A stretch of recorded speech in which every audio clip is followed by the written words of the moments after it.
You grew up in the church and you've ever wondered why, when a husband would cheat or a marriage was abusive, women were constantly encouraged to stay in that marriage. When the reverse would happen, that wasn't the same thing. It's related to the history of eugenics in America. Lex, if you've done your reading today, we're going to talk about the history of eugenics in America and how it influenced popular evangelical doctrine, especially around marriage counseling. In the United States in the early 1900s, eugenics were extremely popular. There was a lot of laws allowing for forced sterilization that overwhelmingly impacted women of color, especially Native Americans and Black women. Birth control was actually tested on Puerto Rican women without their consent, and in certain regions, Native American women who were of childbearing age, up to 50%, were forcefully sterilized, as well as any lesbians, people with disabilities, and women in prison. Enter Paul Popenoe. Popenoe was a very popular eugenist in the 1920s, so popular, in fact, that actually Nazi Germany cited much of his work for their eugenics programs. He was a eugenicist, a racist, and a misogynist. He believed that whites were the super race and that we should be curating to have the healthiest, fittest race of all. He not only supported forced sterilization laws, he supported miscegenation laws and encouraged people to adamantly oppose interracial marriage because mixed babies, that'll come in later. And he also believed in marriage laws that would only allow healthy, fit people to get married to each other, that love should not play a role, but people would be more or less kind of assigned to each other based on genetics. And it's important to know America didn't join World War II because we wanted to fight the Nazis. We joined World War II to get even for Pearl Harbor because most of America supported the Nazi eugenist movement and were extremely anti-Semitic. So that's really important because in America, we were doing the same things. A lot of Nazi racial discrimination laws and eugenist ideas were taken from the United States, from people like Popenoe, and from our Jim Crow laws. But after the horrors of Nazi Germany are released, what they did to gays, communists, Jews, and the court of popular opinion globally is like, wow, this is monstrous. Eugenics, as far as being openly popular, faded into the background, but it didn't go away. Popenoe made a pivot and became the father of marriage counseling. Yes, it comes from him.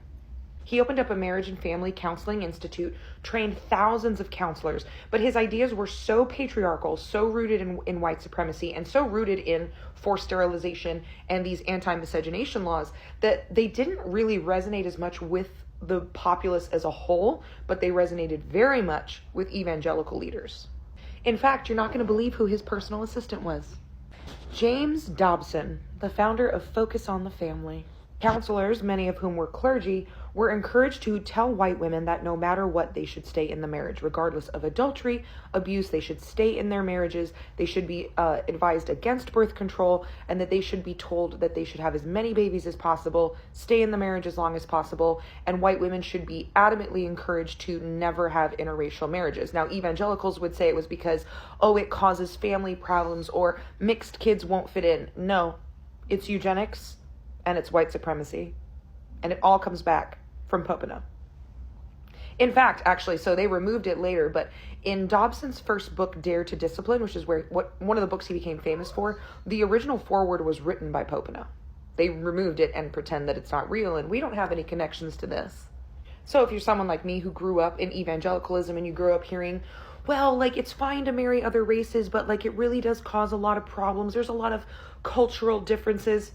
Eugenics comes from Popenoe and Dobson. And if you grew up, listening to pastors counsel women, you need to be long-suffering and you need to forgive and this is for life and he only cheated 3 times. Popenoe, Dobson, and eugenics. To be clear, obviously it's not just Dobson and Popenoe, but from them, people like them. That's where this movement came from. The founder of marriage counseling in the United States was an advocate of creating a white super race and forcefully sterilizing minorities. That's why his counselors, his doctrines that we still have around today, especially in churches, are the way they are. Because Popenoe was an atheist. He was an atheist, but the people who latched onto his ideas were evangelicals. This ideology and this double standard between men and women in the evangelical community specifically comes from the idea of manufacturing the perfect white race. And it's just also why evangelicals opposed Loving versus Virginia, which allowed for interracial marriage and opposed civil rights and opposed desegregation. They did not want white women to be marrying non-white men. The more you know.